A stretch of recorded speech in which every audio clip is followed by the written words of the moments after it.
తప్పుడు ప్రచారాలు చేస్తున్న వారు కాకుండా తప్పుడు ప్రచారాలు చేపిస్తున్న వారు కాకుండా ఈరోజు ఇలా నేను ఒక దోషిలాగా నిలబడి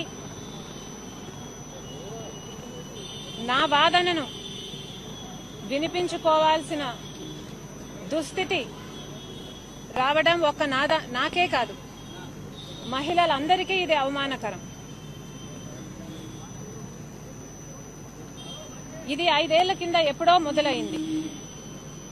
ఇప్పుడు మళ్లీ తలెత్తింది. మళ్లీ కూడా తల ఎత్తవచ్చు. ఇది నేను మాట్లాడకపోతే ఇదే నిజము అని కొంతమంది అయినా అనుకునే ప్రమాదం ఉంది. కనుక ఈ తప్పుడు ప్రచారాలు మూలాలతో సహా తొలగించడానికి ఈ ఉద్దేశంతోనే ఈరోజు పోలీసులకు కంప్లైంట్ ఇవ్వడమే కాకుండా మీడియా ముందుకు కూడా రావడం జరిగింది.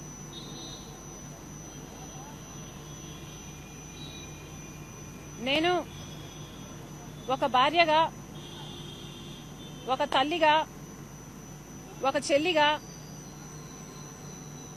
నా నైతికతను, నా నిజాయితీని నిరూపించుకోవాల్సిన అవసరం లేదు. ఎందుకంటే నా గురించి నాకు తెలుసు, నా దేవుడికి కూడా నా గురించి తెలుసు. కానీ ఈరోజు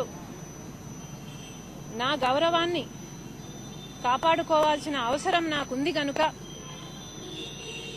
మీ అందరి ముందుకొచ్చి చెప్తున్నా. ఏ ప్రభాస్ అనే వ్యక్తితో నాకు సంబంధం ఉంది అని తప్పుడు ప్రచారాలు చేస్తున్నారో ఆ వ్యక్తిని నా జీవితంలో నేనెప్పుడూ కలవలేదు, ఒక్కసారి కూడా మాట్లాడలేదు. ఆ వ్యక్తికి నాకు ఏ సంబంధమూ లేదు, ఎప్పుడూ ఏ సంబంధమూ లేదు. ఇది నిజం. ఇదే నిజమని నా పిల్లల మీద ప్రమాణం చేసి మరీ చెప్తున్నాను.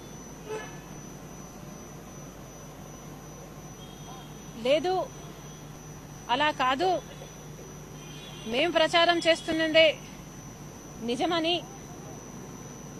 ఈ ప్రచారాలు పుట్టిస్తున్న వారు నాలాగా ప్రమాణం చేసి చెప్పగలరా? లేదా నాకు ఈ సంబంధిత వ్యక్తితో సంబంధం ఉందని గాని, నేను ఎప్పుడైనా ఈ వ్యక్తిని కలిశానని గాని, మాట్లాడానని గాని రుజువులు, ఆధారాలు చూపించగలరా?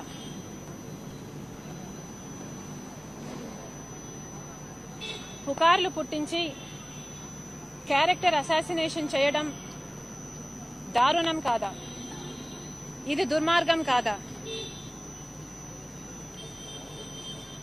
నన్ను ప్రేమించే నా భర్త ఉన్నాడు, నా మీద ఆధారపడ్డ నా పిల్లలున్నారు, నా మీద అక్కరున్న నా కుటుంబం ఉంది, మా స్నేహితులు, శ్రేయోభిలాషులు ఉన్నారు. నాతో పాటి వీళ్ళందరినీ కూడా బాధ పెట్టిన విషయం ఇది.